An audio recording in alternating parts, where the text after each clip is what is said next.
সাদাফের মুখ থেকে আব্বু ডাকটা শুনে বারবার ফজলুর রহমান গলে যায়, কাছে এসে আমতা আমতা করে বলল, কি অবস্থা তোর?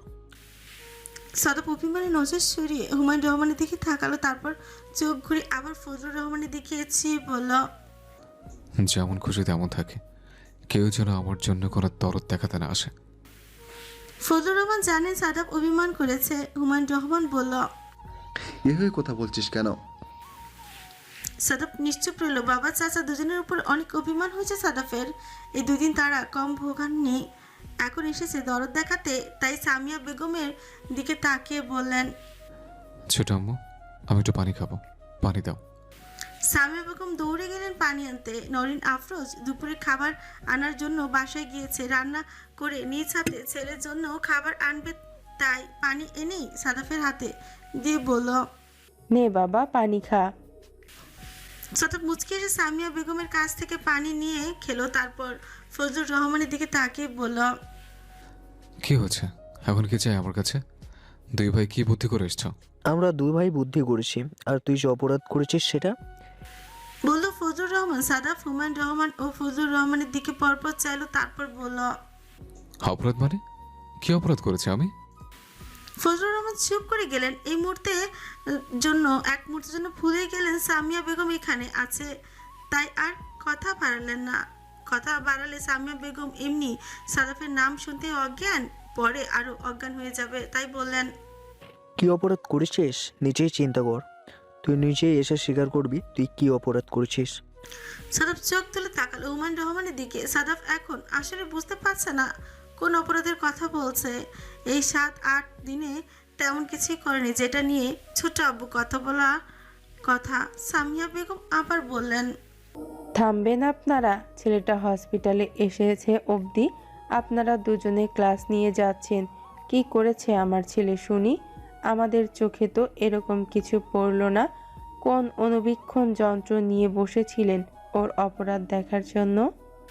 ফজলুর রহমান থতমত খেয়ে গেলেন স্ত্রী সামিরা বেগমের কথা শুনে। পর মুহূর্তে আমতা আমতা করে বললেন, তোকে না বলেছিলাম তুই আমাদের মধ্যে কথা বলবি না? এটা হচ্ছে বাবা আর ছেলের মধ্যের কথা। রাখুন বাবা আর ছেলের মধ্যের কথা। ছেলেটা অসুস্থ, আর মোটেও ভাববেন না যে ওকে অসুস্থ পেয়ে যা ইচ্ছে তাই দুই ভাই বলে যাবেন আর সব কিছু ওর ওপর চাপিয়ে দিবেন। ওর দুই মা এখনো আছে। ফজলুর রহমান দীর্ঘশ্বাস ফেললেন। জানে স্ত্রী এবং ভাবি বা পরিবারের অন্য কারোর সামনে সাদাফকে কিছু বলা যাবে না। সবার অত্যাধিক প্রিয় এবং সবার নিকট অত্যাধিক ভদ্র একটা ছেলে সাদাফ। তবে হুমায়ুন রহমান জানে ছেলেটা কত একরোখা জেদি। এখন ফজলুর রহমানও জানে যতটুকু ভদ্র দেখা যায় ছেলেটা ততটুকু ভদ্র না, মোটামুটি লেভেলের একটু বাদরও আছে। সামিয়া বেগমের দিকে তাকিয়ে বললেন, ওকে ঘাট হয়েছে কিছু বলবো না, তোমাদের ছেলেকে তোমাদের সামনে। সাদাফের দিকে তাকিয়ে বললেন, তোর সাথে পরে আমার একা একটা পার্সোনাল কথা আছে। এদিকে নূর মামা মামির সাথে তোর জোর করে রাজি করিয়েছে বাসায় পাঠিয়ে দেওয়ার জন্য। মামাও রাজি হয়েছেন ড্রাইভারের সাথে পাঠিয়ে দিবে বাসায়। যেহেতু মেয়েটা মন টিকছে না কোনোভাবে, তাই জোর করে তো আর বেড়াতে রাখা যায় না। তাই ড্রাইভার করে নূরকে পাঠিয়ে দিলেন। বাসায় ফোন করে নরিন আফরোজকে জানিয়ে দিলেন। নরিন আফরোজ কাউকে জানায়নি যে নূর বাসায় চলে আসছে। নূর নরিন আফরোজের কাছে এগিয়ে এসে জিজ্ঞেস করলো, বড়াম্মু রান্না করছো কার জন্য? আর বাড়ির সবাই কোথায় কোথায় কোথায় গিয়েছে? নূর আমতা করে বলল, একটু পরে আমি এক জায়গায় যাব, যাবি আমার সাথে? খাবার আমি সেখানে নিয়ে যাচ্ছি। নরিন আফরোজ নূরের দিকে তাকিয়ে বলল, সবাই সেখানেই আছে, এজন্য তো বেশি করে খাবার নিয়ে যাচ্ছি। তুই গিয়ে তাড়াতাড়ি গোসল করে রেডি হ, দুপুরের খাবার নিয়ে একেবারে বের হব আমরা। নূর সাথে সাথে হাসুচোখ মাথা নেড়ে উপর নিচ রুমের দিকে চলে গেল। গিয়ে কাপড় চোপড় নিয়ে ওয়াশরুমে চুকলো। ওয়াশরুমে আয়নার সামনে দাঁড়িয়ে সাদাফের সাথে বলা শেষ কথাগুলো মনে করতে লাগলো। আর মাত্র 20 দিন বলেছিল, তার মধ্যে 3 দিন শেষ, আর 17 দিন। ভাবতে নূর লজ্জা লাল হয়ে নীল হয়ে গেল। কি অদ্ভুত অদ্ভুত কথা বলছিল সাদাফ ভাই, অফ হোয়াইট কালারের সাদা শাড়ি পরতে বলছিল, খোপায় দিতে বলেছিল কাঠগোলাপ আর গলায় বেলি ফুলের মালা। আচ্ছা, এগুলো নূর কোথায় পাবে? এগুলো কি সাদাব ভাই কিনে এনে দিবে? ভাবতে নিচে নিচে মুচকি হাসলো নূর। তারপর ভাবলো তাড়াতাড়ি গোসল করে বড় আম্মুর সাথে কোথাও যেতে হবে। যাবে, কিন্তু সাদাব ভাই ফোন করছে না কেন? ফোনও যাচ্ছে না। কি হলো ওনার সাথে? বাড়িতে কারোর সাথে যোগাযোগ নেই কি? গোসলের থেকে বের হয়ে বড় আম্মুকে জিজ্ঞেস করবেন নূর। দুপুর 1:30। হসপিটালের কেবিনের ভেতর বসে আছে হুমায়ুন রহমান এবং ফজলুর রহমান। খবরের কাগজ পড়ছে সাদাফের পাশে বসে। আপেল কেটে কেটে সাদাফকে খাওয়াচ্ছে সামিহা বেগম। হসপিটালের বাইরে গাড়ি থামতে নূর অবাক হয়ে গেল। অবাক হয়ে নূর বলল, আচ্ছা ঠিক আছে যাব, কিন্তু বাড়ির সবাই কোথায় গিয়েছে আম্মু? এটা তো হসপিটাল বড় আম্মু, আমরা হসপিটালে কেন এসেছি? আর খাবারের কার জন্য নিয়ে এসেছি? নরেন আফরোজ প্রশ্নের উত্তর দিবে, তবে তার আগে নূর আবারও বলল, সবাই হসপিটালে কেন? কার কি হয়েছে? উত্তর দিচ্ছে না কেন বড় আম্মু? কার কি হয়েছে বলো? সাদা ভাইয়ের কিছু হয়নি তো? উনি তো 2 দিন ধরে কারোর সাথে ফোনে যোগাযোগও করছে না, কথাও বলছে না। অদ্ভুত এক চিন্তা হতে লাগলো নূরের ভেতরে। কেমন যেন ছটফট করছে নূর। 2 দিন ধরে খুব ছটফট করছিল নূর। নরেন আফরোজ আমতা আমতা করে বলল, 3rd ফ্লোরে 24 নাম্বার কেবিনে। কথাটা শুনে নূর আর 1 মিনিটও দেরি করলো না। সাথে সাথে গাড়ি থেকে নেমেই হসপিটালের ভেতরে দৌড় দিল। ড্রাইভারের হাতে খাবার দিয়ে বলল উপরে নিয়ে আসতে। নরিন আফরোজও সাথে সাথে নূরের পেছনে ছুট লাগালো আর বলতে লাগলো, পাগলামি করিস না নূর, দেখে দৌড়া, পড়ে যাবি, আসতে যা। নূরের সেদিকে কোনো খেয়াল নেই। হঠাৎ করে নূর যেন সবকিছু ভুলে গেল, সব ছেড়ে ছুড়ে। শুধু একটাই চিন্তা, সাদাফের কাছে পৌঁছাতে হবে। যে 2 দিন ধরে এমনি মনে অনেক কুয়া গাইছিল, শুধু কারোর সাথে শেয়ার করতে পারি। লিফট তাড়াতাড়ি না পেয়ে নূর 3 তলা পর্যন্ত দৌড়ে উঠলো। হাঁপাতে হাঁপাতে এদিক ওদিক তাকে দেখলো কাছে 24 নম্বর কেবিন রুম পর্যন্ত আসলো। দেখলো রিমা এবং স্যামন বাইরে দাঁড়িয়ে আছে। স্যামন আর রিমা নূরকে হঠাৎ এমন সময় এইভাবে দেখে অবাক হয়ে গেল। পিছনে দেখো নরেন আফরোজও আছে। স্যামন কি বলবে বুঝতে পারছে না। নূর কারো কথা কোনো শুনলই না। সপাট করে দরজা খুলে ফেললো। দরজা খুলে নিজের চোখের সামনে দেখলো সাদাফ হাতে ক্যানোলা করা বিছানায় আছোয়া হয়ে শুয়ে আছে। পাশের সিটে বসে আছে সামিয়া বেগম। নূর আর এদিক ওদিক কোথাও তাকালো। রুমের ভিতর হুমায়ুন রহমান, ফজলুর রহমান আছে, তাও খেয়াল করলো না। দরজা খোলার শব্দে সাদাফ তাকিয়ে দেখলো নূরকে দেখতেই পেল।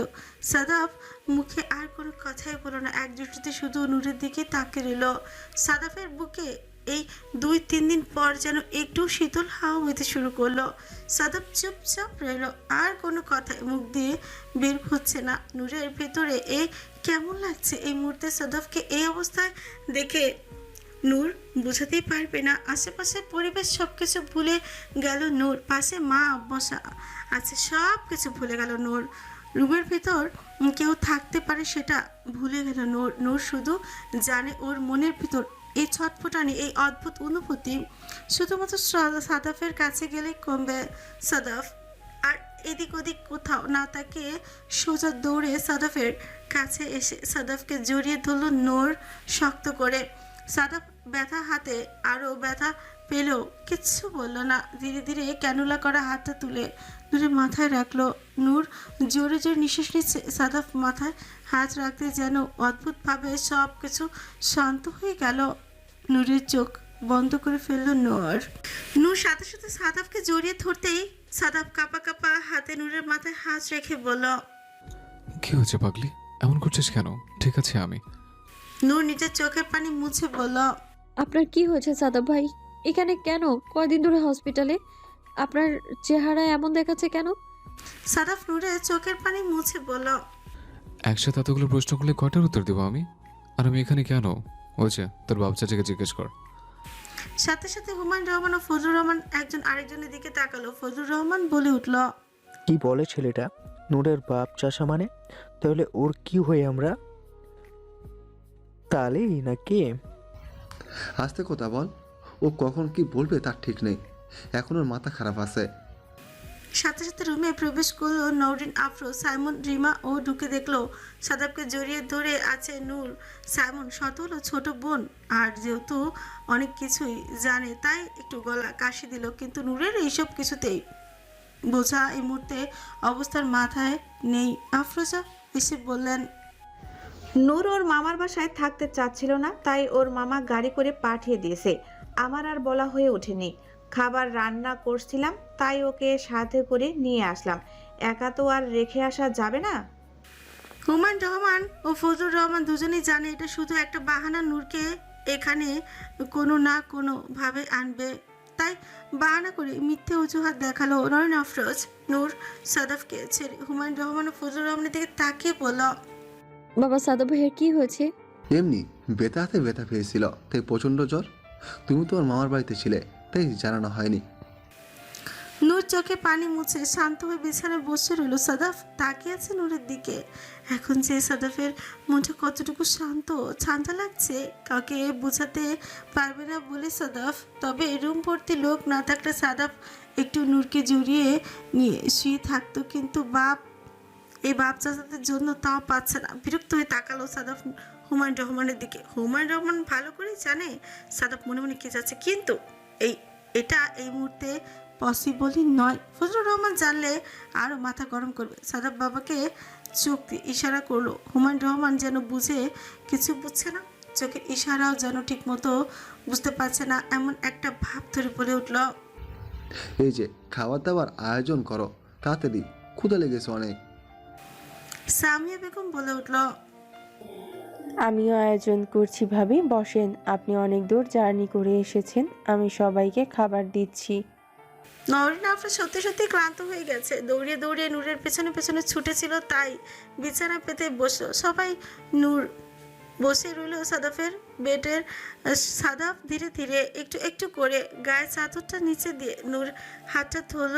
নূর যেন হঠাৎই থমকে গেল। কতদিন পর সাদাফ নূরের হাতটা ধরেছে। নূর চমকে বিছানার চাদরের দিকে তাকালো, দেখলো বিছানার চাদরের নিচ দিয়ে নূরের হাত ধরেছে সাদাফ। নূর তাকালো সাদাফের চোখের দিকে।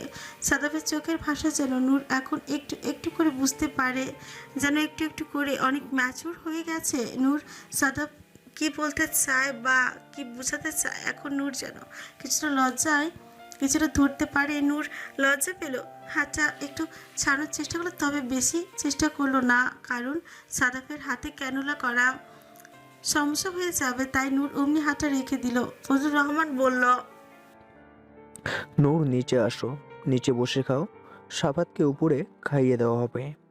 এদিকে রিমা, সাইমন, নওরিন আফরোজ, হুমায়ুন রহমান, ফজলুর রহমান সবাই খেতে বসেছে। সামিয়া বেগম সার্ভ করছিলেন। হঠাৎ করে নূর বলে বসল, আমি খাইয়ে দিই, আমি বাসায় একটু আগে খেয়েছি, আমার এখন ক্ষুধা নেই। সাদাফের ছোটে খেলে গেল একটু মুচকে হাসে। ধীরে ধীরে নূরের হাত ছেড়ে দিল, কারণ কতদিন ধরে নূরের হাতে খায় না, এখন সবার সামনে নূরের হাতে খাবে। দেখি ওর বাপ চাচারা এখন কি করে, মনে মনে ভাববে সাদাফ। হুমায়ুন রহমান সাদাফের দিকে তাকিয়ে একটা দীর্ঘশ্বাস ফেলেন। এই ছেলেকে বোঝানো হচ্ছে মুশকিল। ফজলুর রহমান চুপচাপ খাওয়ার মনোযোগ দিলেন। এই মুহূর্তে ক্ষুধা পেয়েছে, সাদাফের সাথে পরে কথা বলবে। নূর যত ছোট, নূরের সাথে এসব বিষয়ে কথা বলবে না। এদিকে নূর এসে একটি প্লেটে খাবার নিয়ে ধীরে ধীরে এগিয়ে গেল সাদাফের বেটের দিকে। খাবার পর্ব শেষ হতেই সবাই কেবিনে বসে গল্প জুড়ে দিয়েছে, যেন ছোট্ট একটি সংসার। সাদাফ চুপচাপ বিছানায় কপালে একটি হাত রেখে শুয়ে আছে। স্যালাইন কিছুক্ষণ আগে খুলেছে, এমনিও আজ ডিসচার্জ নিয়ে বাসায় চলে যাবে, তাই আর কেউ বাসায় ব্যাক করে সবাই এখানে বসে আছে। মালি হসপিটালে 12টার মধ্যেই ডিস্টার্ব হয়ে যায়, তবে সাদাফের কিছু টেস্টের কাগজ এবং স্যালাইন চলার কারণে ডাক্তারের সাথে কথা বলে তারা সিদ্ধান্ত নেয় বিকালবেলার মধ্যে চলে যাবে। যদিও আরেকদিন থাকার নিয়ম, কিন্তু বিল পে করে বিকেলে বের হয়ে যাবে সাদাফ। নূর আর রিমা নিচে বসে কিছু একটা কাজ করছে। সাদাফের আর তর্স হয়েছে না, বহুদিন ধরে নূরের সাথে একটু কথা বলে না, আজ খুব একটু কথা বলতে ইচ্ছে করছে, কিন্তু কোনোভাবে পাচ্ছে না। রুমের ভেতর সবাই। হঠাৎ সাদাফ কপাল থেকে হাত সরিয়ে বাবার দিকে তাকিয়ে বলল, আমার একটু ঘুমানোর প্রয়োজন, প্রচণ্ড ঘুম পাচ্ছে। তোমরা কাজ করো, সবাই বাসায় চলে যাও, শুধু একজন থাকুক যে আমাকে নিয়ে বাসায় যাবে। আসলে কথা খারাপ না, অসুস্থ রোগী রুমে আমরা পুরো একটা ফ্যামিলি, সবাই এখানে বসে আছি। এক কাজ করুক, সবাই চলে যাক, আমি থাকি, আমি সাদাবকে নিয়ে যাব। সাদাব আবার কপালে হাত থেকে চোখ বন্ধ করে শুরুলো। হঠাৎ হুমায়ুন রহমানের দিকে তাকে নূর বলল, আমিও থেকে যাই? তুমি তো ভাইয়াকে নিবে, ভাইয়ার কিছু জিনিসপত্র আছে, ওগুলো কে নিবে? ওগুলো আমিই নিব। ভাই আর কত দৌড়াদৌড়ি করবে, আমি করব ওসব। সাইমন এগুলো বুঝবে না। সাইমন, তুই বাড়িতে যে প্রয়োজনীয় জিনিসপত্রগুলো আছে সবগুলো নিয়ে তোর বড় আম্মু আর আম্মুকে নিয়ে যা, সাথে রিমাকে নিয়ে যা হসপিটালে। আসলে এত লোক থাকার কোনো প্রয়োজন নেই। নূরকে কিছু বলো না, কারণ জানে বলতে গেলে নূর বায়না ধরবে, বিষয়টা আরো বেশি হবে, তাই চুপচাপ বসে রইল। নয়ন আফরোজ উঠে সবকিছু গোছাতে লাগলেন, সাথে তাড়া দিলেন সামিয়া বেগমকে। সামিয়া বেগম বললেন, দাঁড়াও আপা, বাসনপত্রগুলো সব কিছু একটা ব্যাগে ঢুকিয়ে নিচ্ছি, এগুলো হয়ে গেলে বের হচ্ছি। সামিয়া বেগম কাপড় চোপড় সব কিছু গোছগাছ করলেন। রিমা উঠে, রেডি? Simon ready? সাইমন বলল, আমি নিচে গিয়ে গাড়ি রেডি করছি বড় আম্মু, তোমরা তাড়াতাড়ি নিচে নেমে এসো। রিমা নওরিন আফরোজের হাত থেকে কাপড়ের ব্যাগটা নিয়ে বলল, হ্যাঁ বড় আম্মু, আমি এগুলো নিচে দিয়ে যাচ্ছি, তুমি আর ছোট আম্মু নিচে নেমে এসো। সবাই চলে গেলেন। কেবিনে বসে রইলেন নূর, হুমায়ুন রহমান ও ফজলুর রহমান। সোফায় বসে নূর, এমন সময় একটি নার্স এসে বলল, হুমায়ুন রহমান উঠবে। এমন সময় ফজলুর রহমান বাধা দিয়ে বললেন, ভাইজান আপনি দাঁড়ান, আমি এগুলো নিয়ে যাচ্ছি। ফজলুর রহমান ফাইল নিয়ে বের হয়ে গেলেন। সাদাফ দেখলো ফজলুর রহমান বের হয়ে গেছে, কপাল থেকে হাত ছড়িয়ে বাবার দিকে তাকিয়ে বলল, বাবা একটু দিকে আসো, কথা আছে। হুমায়ুন রহমান ভাবলেন হয়তো সাদাফের কিছু প্রয়োজন, কিছু চাচ্ছে বা কিছু একটা, সাথে সাথে সাদাফের কাছে গেল। নূর সোফায় বসে তাকিয়ে রইল। হুমায়ুন রহমান আর সাদাফ ইশারা করে একটু কাছে ডাকলেন। হুমায়ুন রহমান মাথাটা ঝুঁকিয়ে সাদাফের মুখের কাছে নিয়ে গেল। সাদাফ বলল, রুম থেকে বাইরে যাও। হুমায়ুন রহমান মনে হয় কানেই ভুল শুনছেন। কানে কতক্ষণ হাত ঝুলিয়ে কানে সামনে নিয়ে আবারও বললেন, কি বললি? আবার বল, বুঝতে পারিনি। সাদাফ সেভাবেই ধীর স্থিরভাবে বলল, রুম থেকে বাইরে যাও, 5 মিনিট বাইরে দাঁড়িয়ে থাকবে।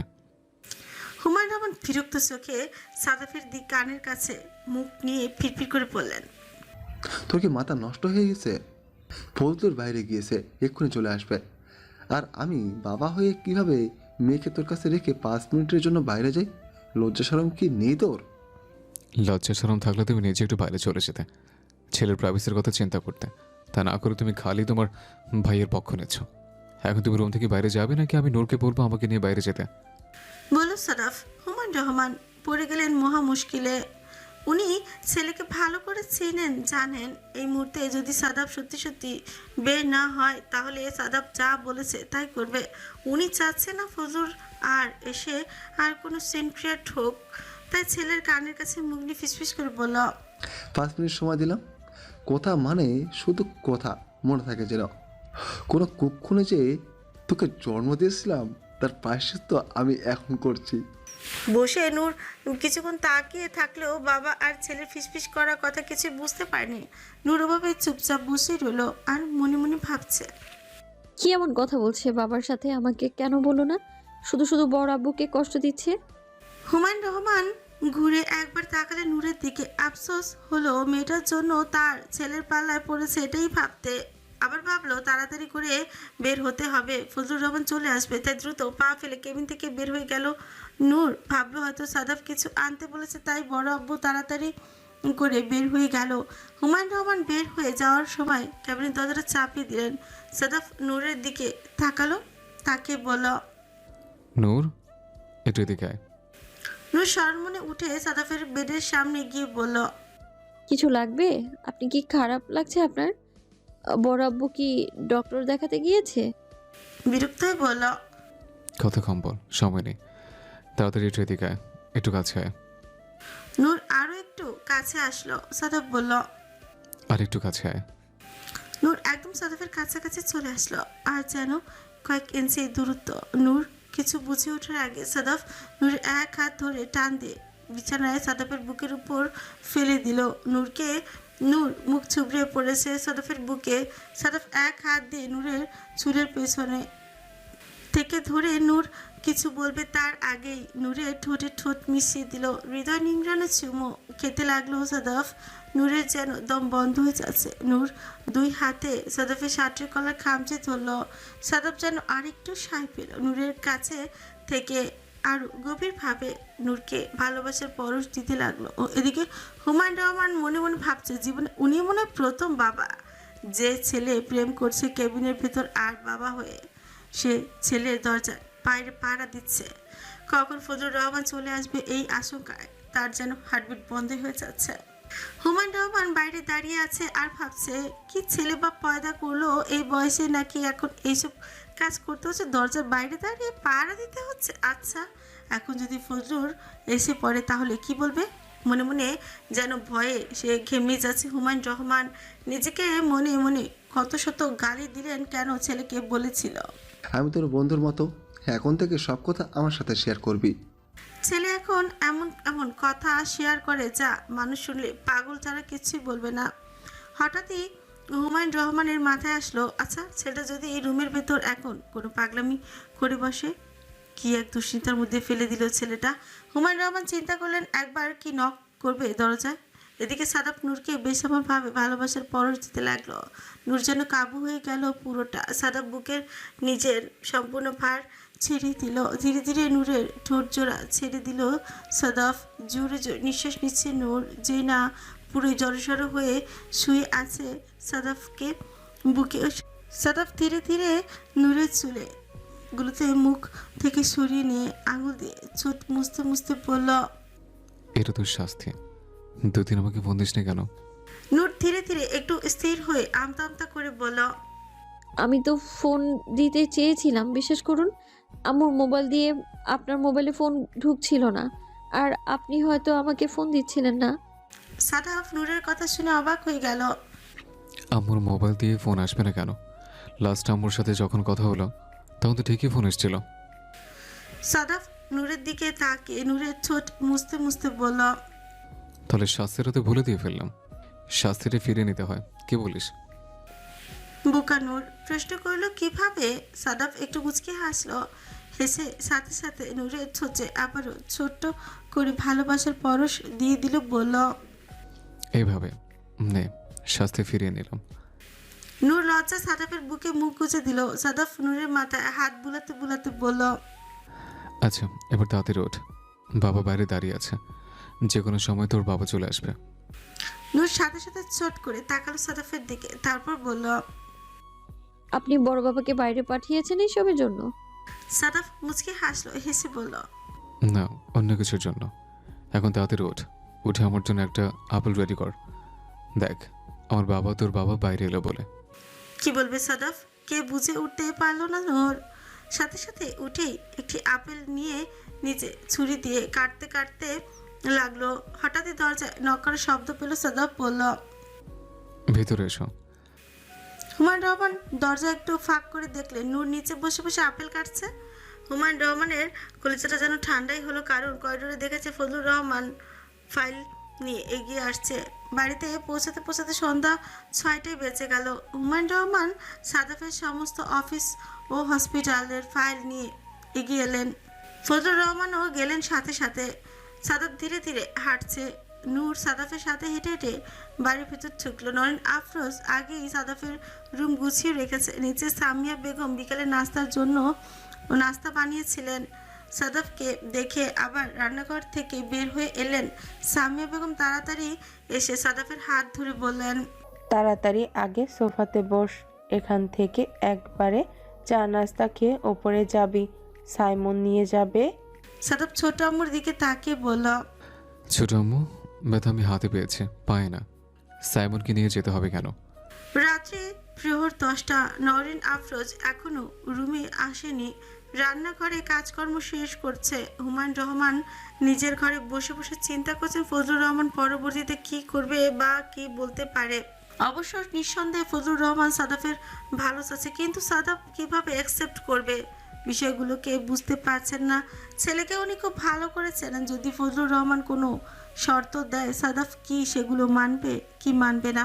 হুমায়ুন রহমান বুঝতে পারছে ফজলুর রহমান হয়তো সাদাফের জন্য কিছু শর্তই দেবে, কিছু নিয়ম দেবে, সেগুলো পালন করলেই হয়তো নূরের হাত সাদাফের হাতে দিবে। কিন্তু সাদাফ যে অধৈর্য, ও কি পারবে সেগুলো কথা অক্ষরে অক্ষরে পালন করতে? মাঝখানে ভাই ও ছেলের মধ্যে নিজে যাতা করে পিষে শেষ হয়ে যাবে। হুমায়ুন রহমান না পারছে ছেলের পক্ষ নিতে, না পারছে ভাইয়ের পক্ষ নিতে। এসব ভাবতে ভাবতে চোখের চশমাটি খুলে মাথাটা উপরে দিকে সোফায় শরীর এলিয়ে দিল হুমায়ুন রহমান। ছেলেকে নিঃসন্দেহে অনেক ভালোবাসে হুমায়ুন রহমান, না হলে ছোটবেলা ওই রকম একটা আবদার হুমায়ুন রহমান কোনোদিনও মানতেন না।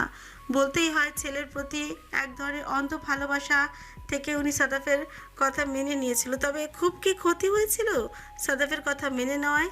মনে মনে ভাবছে হুমায়ুন রহমান। এতে কারো কোনো ক্ষতি তো হয়নি, হয়তো হ্যাঁ, হয়তো যা ফজলুর রহমানের জানা উচিত ছিল বা নূরের জানা উচিত ছিল তা ওরা জানতে পারেনি। কিন্তু সাদাফ তো তার কথার বরখেলাপ করেনি বা কোনোভাবে কারো কোনো ক্ষতি করার চেষ্টা করেনি। যা যা শর্ত দিয়েছিল সে সব শর্ত পালন করেছে সাদাফ। রুমের দরজা নক করতে সাদাফ রুমের ভেতর আসতে বলল, দরজা খোলা আছে, ভেতরে আসো। সাদাফ দরজার দিকে তাকালো, দেখলো দরজা ঠেলে ভেতরে প্রবেশ করছে ফজলুর রহমান। সরু চোখে তাকালো ছোট বাবার দিকে, মনে মনে ভাবলো এত রাতে এখানে কি কথা বলতে এসেছে। ফজলুর রহমান ধীরে ধীরে এগিয়ে এসে সাদাফের বেডের সামনে দাঁড়িয়ে বলল, কেমন অবস্থা এখন শরীরের? বলতে বলতে বিছানা সাদাফের পায়ের কাছে বসতে সাদাফ পা গুটিয়ে নিল। ফজলুর রহমান খেয়াল করলেন ছেলেটা এমনি ভীষণ ভালো, আদব কায়দা, কোনো কিছুতে যেন ছেলেকে পেছনে ফেলা যাবে না। শুধু রাগটা একটু বেশি, যা আগে জানতো না এই ইদানিং জানছে। চাচার দিকে তাকিয়ে বলল, ভালো আছে ছোট আব্বু, হঠাৎ এত রাতে কিছু বলবে? ফজলুর রহমান সাদাফের দিকে কিছুক্ষণ তাকিয়ে রইলেন, তারপর বললেন, আমি একটি ছবি পেয়েছি সাফাত, তোমার ড্রয়ারে একটি বক্সের ভিতরে ছিল। ছবিটা সম্পর্কে জানতে চাই। যদি আমি তোমাকে ছেলে মনে করে থাকি আর তুমি আমাকে সত্যি সত্যি বাবা মনে করে থাকো, তাহলে আজ একটি কথাও লুকাবে না আমার কাছ থেকে, যা সত্যি সব বলবে। যদিও আমি সত্যিটা জানি না, আমি আমার ছেলের মুখ থেকে শুনতে চাই। সাদাফ এক দৃষ্টিতে তাকিয়ে রইল ফজলুর রহমানের দিকে। বুঝতে পারলো ছবিটি ছোট আব্বু দেখেছে এবং বুঝতে পেরেছে সাদাফ কোনো ভূমিকা হলো না, সরাসরি বলল, সেদিন নূরের সাথে আমার বিয়ে হয়েছিল। ফজলুর রহমান থ হয়ে গেল সাদাফের মুখ থেকে সরাসরি এই কথা শুনে। ভেবেছিল হয়তো সাদাফ লুকানোর চেষ্টা করবে বা ভয় পাবে, কিন্তু চিত্র তো পুরোই ভিন্ন। সাদাফ বলতেই শুরু করলো, আমার বিদেশ যাওয়ার 3 দিন আগে এই শর্তে আমি বিদেশ গিয়েছিলাম। শুধু বাবা জানতো, আর কেউ জানতো না ব্যাপারটা। আমি বিদেশে চলে গেলে যদি নূরকে অন্য কেউ বা কোথাও বিয়ে দিয়ে দাও, সেজন্য আমি বিয়ে করে রেখে যেতে চেয়েছিলাম। এই মুহূর্তে আমার মাথায় এটাই এসেছিল, তাই এটাই করেছে। যে সত্যিটা শুধু আমি আর বাবা জানতাম। আজ থেকে তুমি জানলে। আমি নূরকেও কোনোদিনও বুঝতে দিইনি বা জানতে দিইনি আমার বিবাহিত স্ত্রী। ফজলুর রহমান অবাক হবেন নাকি নিজ ছেলের সমতুল্য ভাতিজার সততায় আরেকবার মুগ্ধ হবেন বুঝতে পারলো না। রাগ নিয়ন্ত্রণ করে বলল, তখন নূরের কত বয়স ছিল বলতে পারো? সাদাফ মুচকি হেসে বলল, 10 বছর। তারপর ফজলুর রহমান সাদাফের দিকে তাকিয়ে বলল, 10 বছরের একটা মেয়ে বিয়ের কি বুঝে? সাদাফ দৃঢ় কণ্ঠে বলল, আর বুঝতে হবে না, আমি বুঝি আমার বিবাহিত স্ত্রী। এতটুকু যথেষ্ট ওর সাথে আমার সারা জীবন পার করে দেওয়ার জন্য। আর তোমার মা মানে আমার দাদির 9 বছর বয়সে বিয়ে হয়েছিল, এটা ভুলে যেও না। ফজলুর রহমান অবাক হয়ে বলল, তারপরও তোমার কি মনে হয় না তোমার আর ওর যখন বিয়ে হয়েছে তখন ওর লিস্ট বিয়ে কি সেটা বোঝা উচিত ছিল? ধরো তুমি বিদেশে ছিলে, আমরা কেউ জানতাম না। ও যদি অন্য কাউকে পছন্দ করে ফেলে বা আমরা কোনো সূত্রে পরে তাকে বিয়ে দিয়ে দিতাম। সাদাফ মুচকি হাসলো, বলল, না, পারতে না। আমার বিবাহিত স্ত্রীকে বিয়ে দেওয়ার অধিকার কারও নেই, তোমারও নেই এই মুহূর্তে। অবশ্য আমি বলতাম ও আমার বিবাহিত স্ত্রী, যদিও প্রয়োজন পড়েনি বলার। আজ পড়েছে তাই আজ বললাম। আজ থেকে তুমি জানলে, তাই আশা করি সামনে এরকম কোনোদিন কোনো সিদ্ধান্ত নেওয়ার চেষ্টা করবে না। তুই কি অনুরোধ করছিস নাকি আমাকে জোর করে থ্রেট দিচ্ছিস? অবাক হয়ে প্রশ্ন করলো ফজলুর রহমান। থ্রেট দিচ্ছে না, তা অনুরোধও করছি না, যা সত্যিই তোমাকে জানাচ্ছে। নূর জন্ম থেকে আমার। তুমি ওকে আমার কোলে তুলে দিয়ে প্রমিস করে বলেছিলে আজ থেকে ওর সব দায় দায়িত্ব আমার। সেদিন থেকে নূর আমার, তারপর আমি 10 বছর বয়সে আমার বিয়ে করেছে। আল্লাহকে হাজির নাজির সাক্ষী রেখে আমি বিয়ে করেছি। হয়তো নূর অতটা বুঝতো না, কিন্তু কবুল করেছে আমার নামে। ধর্মীয় মতে নূর আমার স্ত্রী, এটা তুমি অস্বীকার করতে পারবে না। ফজলুর রহমান একটি দীর্ঘশ্বাস ছাড়লেন। এই 3 দিনে ফজলুর রহমান রাগ অনেকটাই চাপা পড়ে গিয়েছে, তবে ছেলের দিকে তাকিয়ে বললেন, হ্যাঁ, নূর হয়তো কবুল বলেছে, কিন্তু ও কি কবুল মানে বুঝতো? ও কি এখনো জানে ও তোর স্ত্রী? জানে না। তাহলে তুই যেটাকে বিয়ে মনে করছিস, সংসার মনে করছিস, ও তো এগুলো কিছুই জানে না। জানে না? তাহলে জানাবো। আজ থেকে ঠিক 15 দিন পর ওর সাথে আমার বিয়ে হবে। তোমরা আনুষ্ঠানিকভাবে নূরকে আমার হাতে তুলে দেবে। সেদিন না হয় নূর জানবে বিবাহিত, কিন্তু যেহেতু তোমরা জানো নূর আমার বিবাহিত স্ত্রী, তাই তোমরা নূরকে সেভাবে ট্রিট করবে, আমার স্ত্রী হিসেবে ট্রিট করবে। আমি যে তোর বাবা হই, তোর কি একটুও বুক কাঁপছে না আমার সাথে এভাবে কথা বলতে? বলল ফজলুর রহমান। সাদাফ মুচকি হাসলো, বলল, না, তুমি এখন শুধু আমার বাবাই না, আমার শ্বশুরও হও। যেহেতু জেনে গিয়েছো, তাই এখন থেকে ওপেনলি তুমি আমার শ্বশুর। সম্পর্ক তোমার সাথে আমার 2টা, তাই অধিকার বেশি। যদি আমি না মানি? সাদাফ মুচকি এসে বলল, ওই যে বললে আমি তোমার ছেলে, আজ হোক কাল হোক তুমি মানবেই, যদি ছেলে মনে করে থাকো। যদি তোমার চোখে আমি সুযোগ্য পাত্র হয়ে থাকি, তাহলে অবশ্যই মানবে। আমাকে প্রশ্ন করলো ফজলুর রহমান। তুই কি শুরু থেকেই এরকম ছিলি, নাকি আমি তোকে চিনতে ভুল করেছি? আমি শুরু থেকে এরকম বাবার সাথে, আজকে থেকে তোমার সাথেও। তবে আমাকে চিনতে ভুল করনি। তোমাদের সন্তান হিসেবে আমি কখনো কোনো খারাপ কাজ করিনি, এমন কোনো কাজ করিনি যাতে তোমাদের মাথা নত হয়ে যায়। তবে নূরের ব্যাপারটা ভিন্ন। নূরের ব্যাপারে আমি কারোর সাথে কখনো কম্প্রোমাইজ করব না, তোমাদের 2 ভাইয়ের সাথেও না। বলল সাদাফ। ফজলুর রহমান আর কি বলবে, কোনো ভাষা খুঁজে পেল না। চুপচাপ পিছনে উঠে দাঁড়িয়ে বলল, তোর সাথে আমার পরে কথা হবে, তুই সুস্থ হয়ে নে। তুই এখন সুস্থ না। বলে সাদাফের দিকে আর চোখে একবার তাকে মাথা নাড়াতে নাড়াতে রুম থেকে বের হয়ে গেল ফজলুর রহমান। সাদাফ মুচকি মুচকি হাসল। সাদাফ ভালো করে জানে তার 2 বাবা তাকে অনেক ভালোবাসে। একসময় না একসময় সাদাফের অন্যায়টা ঠিক ক্ষমা করে দিবে। রাত বাজে 11টা। সাদাফের খুব কফি খাওয়ার নেশা উঠে গিয়েছে। সাদাফ ভাবলো এত রাতে মাকে ডিস্টার্ব করা ঠিক হবে না। সারাদিন কাজকর্ম করে, তাই কি করবে বুঝতে না পেরে ফোন দিল নূরকে একটু কফি খাওয়ার জন্য। নূর ফোন পেয়ে নিচে গেল কফি তৈরি করতে। কফি তৈরি করে দরজায় নক করলো। সাদাফ ভেতরে আসতে বলল। নূর কাপা কাপা হাতে কফি নিয়ে দরজায় দাঁড়ালো, বলল, কফি চেয়েছিলেন এত রাতে? হ্যাঁ, কফি নেই, ভেতরে আয়।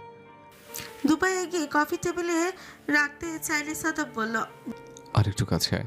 নূর আরেকটু এগোলো। সাদাফ বলল, আরেকটু কাছে আয়। নূর কফিটা টেবিলে রেখে দৌড়ে পালিয়ে যাওয়ার সময় বলে গেল, আমি জানি আপনি এখন আমায় কি জন্য রেখেছেন। সাদাফ নূরের কথা শুনে অবাক হয়ে গেল। কি জন্য? অবাক হয়ে জিজ্ঞেস করলো। সাদাফ অবাক হয়ে বলল, কি তোকে বলেছি আমি সেজন্য ডাকছি? বেশি চালাক হয়ে গেছিস না? আজকাল পাকা অনেক হয়েছিস। আমি হাতের ব্যান্ডেজ টাইট করার জন্য ডাকছিলাম।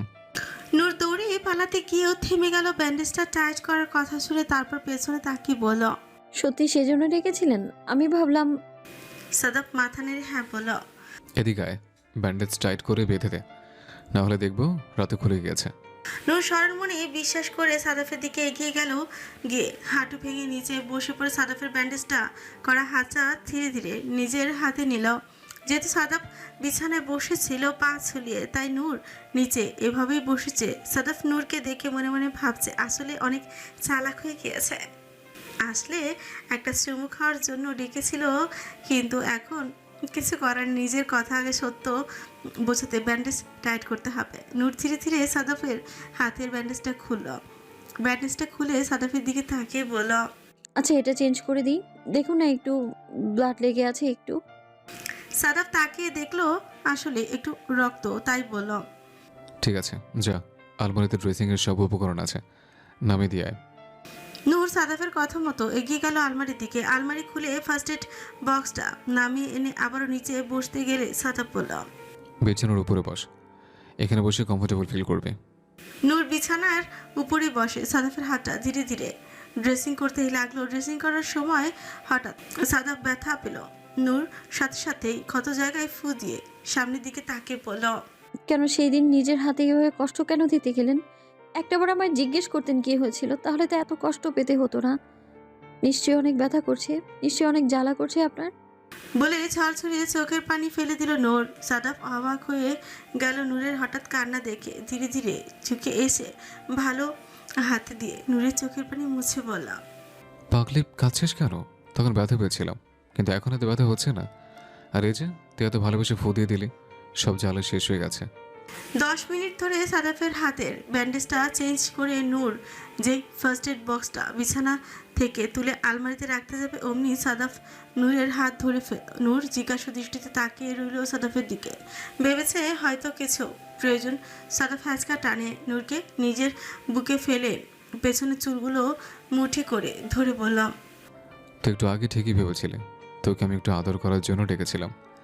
এত চালক তুই কীভাবে হয়ে গেল রে? এখন বুঝতে যখন পেরেছিস, তাহলে একটু আদর করে দিই, নাহলে আমার রাতে ঘুম ঠিকঠাক হবে না। দেখুন আপনি।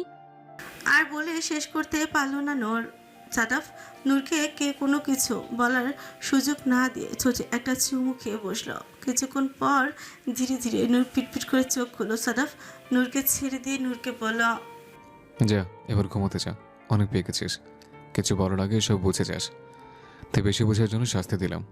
এক নির্ঘুম রাত আমার কেন কাটবে? তোর একটু কাটুক নির্ঘুম রাত। বলেই নূরের চুল ছেড়ে দিল সাদাফ। নূর কাছামাছু হয়ে কোনো মতে সাদাফের বুক থেকে ঠিকঠাক মতো উঠে বসলো। বসে সাদাফের দিকে এক নজর তাকালো, তাকে সাথে সাথে বলল, আপনি অনেক বড় একটা খারাপ লোক। বলে সাথে সাথে দৌড়ে রুম থেকে বের হয়ে গেল। সাদাফ নূরের যাওয়ার পানে তাকিয়ে হাসলো আর মনে মনে বলল, পাগলি একটা, আসলে অনেক বুদ্ধিমতী হয়ে যাচ্ছে। কে বলবে কদিন আগে এত বোকাশোকা ছিল নূর। পরদিন দুপুরে খাওয়ার সময় সামিয়া বেগম ও নরিন আফরোজ টেবিল গোছাতে গোছাতে সবাইকে তাড়া দিয়ে বলল, সবাই তাড়াতাড়ি খেতে আসেন। সবাই তাড়াতাড়ি ড্রয়িং রুম থেকে উঠে খাবার টেবিলে চেয়ার টেনে বসলো। নূর এসে আগের মতোই চেয়ার টেনে বসলো সাদাফের পাশে। আর নূর তো এখন জানে সাদাফকে খাইয়ে দিতে হবে, যেহেতু সাদাফের হাত ভালো না। সবাই একসাথে বসলে সাইমন ও রিমাও পাশাপাশি বসলো। সাইমন রিমার পায়ে একটা খোঁচা মারল। রিমা খুব জোরে সাইমনকে একটা লাথি বসিয়ে দিল। তবে আজ রিয়াকশন দেখলো না, ধরা খেয়ে যাবে, তাই চুপচাপ ব্যথা হজম করে নিল। আর মনে মনে ভাবলো এর শাস্তি তো তুই পাবি। রিমার দিকে তাকিয়ে বলা, এদিকে সবাইকে নরিন আফরোজ খাবার সার্ভ করছেন। সামিয়া বেগম সাদাফের কাছে এসে বলল, দেশি মুরগির ঝোল করেছি, আর রান দুটো তুই খা। শরীর থেকে অনেক রক্ত গিয়েছে তোর, এখন ভালো ভালো জিনিস খেতে হবে শরীরের রক্ত ফিরিয়ে আনার জন্য। সাদাফ সাথে সাথে বলল, ছোট আম্মু, রান তো স্যামনের অনেক প্রিয়, ওকেই দাও। সাইমন ওর সাথে সাথে বলল, আম্মু আমাকে দাও, আমার রান ভীষণ পছন্দ, যেহেতু সাদা ভাই খাবে না। সাথে সাথে সামিয়া বেগম বলে উঠলেন, চুপ কর, দিনভর খালি খাওয়া আর খাওয়া। কি কাজটা করিস তুই সারাদিন শুনি? তোর সমস্ত কাজ তো রিমা করে দেয়, দিতে হলে রিমাকে দিব, তোকে কেন দিব? সাইমন মায়ের ব্যবহার দেখে অবাক হয়ে গেল, তাও রিমার সামনে এরকম অপমান সহ্য হলো না। সাইমনের বলল, ও কি এমন কাজ করে সারাদিন? শুধু একটু ঘরটা গোছায় আর আমার কাপড় চাপড়গুলো পরিষ্কার করে গুছিয়ে রাখে, এই তো। এই কাজের জন্য এত কথা শুনতে হবে আর মুরগি রান্না দিতে হবে? রিমার সাথে সাথে বলল, ও এগুলো শুধুমাত্র একটু কাজ, ঠিক আছে? আজকে থেকে এই সমস্ত কাজ তুমি করবে, আর সবাই সাক্ষী আমাকে যেন না ডাকে কাজ করার জন্য। সাইমন রিমার দিকে তাকিয়ে বলল, ওকে, তুই কাজ না করলে সাইমন মরে যাবে না। ঠিকঠাক আমি আমার কাজ করে নিতে পারবো। যে না একটু কাজ করিস, তার জন্য অনেক ভাব বেড়েছে তোর। সামিয়া বেগম ধমক লাগিয়ে বললেন, চুপ বিয়াদব, সামনে কত মুরব্বীরা আছে আর ঝগড়া শুরু করে দিয়েছিস। এই সবাই খাও তো। বলেই সাদাবকে আবার বলল, তুই খা বাবা, রান দুটো তুই খা। ওদেরকে দিলে এখন ঝগড়াঝাটি কাড়াকাড়ি শুরু হয়ে যাবে। বলেই সাদাবকে দুটো রান পাতে তুলে দিল। নূর ধীরে ধীরে প্লেটটা নিয়ে মাংস বেছে বেছে সাদাবকে ভাত খাইয়ে দিতে লাগলো। ফজলুর রহমান আর চোখে সবই খেয়াল করলো, কিন্তু এখন বলার মতো কিছু নেই। প্রতিদিন নূর খাইয়ে দিচ্ছে, তাই আজ হঠাৎ না করলে নূরের সন্দেহ হবে, তাই চুপচাপ মাথা নিচু করে খাওয়ায় মনোযোগ দিল। হুমায়ুন রহমান সাদাফ আর নূরকে এভাবে দেখে তাকালো হতাশ হয়ে ফজলুর রহমানের দিকে, তারপর দীর্ঘ একটি শ্বাস ফেলে নিজেও খাওয়ায় মনোযোগ দিল আর মনে মনে ভাবলো, এই ছেলের জন্য আর কত কিছু দেখতে হবে আল্লাহ জানে। সোফা রুমে বসে সাইমন ও রিমা একজন অপরজনের দিকে আর চোখে তাকাচ্ছে, কিন্তু এমন একটা ভাব যেন কেউ কারো সাথে কথাই বলছে না। রিমা মনে মনে পণ করে ফেলেছে আর কিছুই করে দেবে না, ওর রুমেও যাবে না, ওর কাজের কোনো যখন মূল্যই নেই কোনো, ঠিক আছে কিছুই করে দেবে না আর নিজেরটা নিজে করে নিক না, যখন আবার হাতে গর্তে পড়বে তখন বুঝবে ঠেলা। সাইমনও মনে মনে ঠিক করলো এখন থেকে নিজের কাজ নিজেই সব করবে। কি এমন কাজ করে, ঘড়ি গোছা আর কাপড় চোপড়গুলো আয়রন করে দেয়, আলমারিতে ভাঁজ করে রেখে দেয়, এই তো এগুলো ও নিজেই করতে পারবে। এদিকে সাদাফ উঠে দাঁড়ালো, নিজের রুমে যাবে, রেস্ট করবে। সিঁড়ি বেয়ে উপরে উঠছিল সাদাফ, হঠাৎ নূর দৌড়াতে দৌড়াতে হাতে সুপের বাটি নিয়ে আচমকাই পড়লো সাদাফের উপর। সাদাফ সাথে সাথে নূরকে ধরে ফেললো, কিন্তু সুপের পরে শার্ট নষ্ট হয়ে গেল। সাদাফ নূরকে সামলে বলল,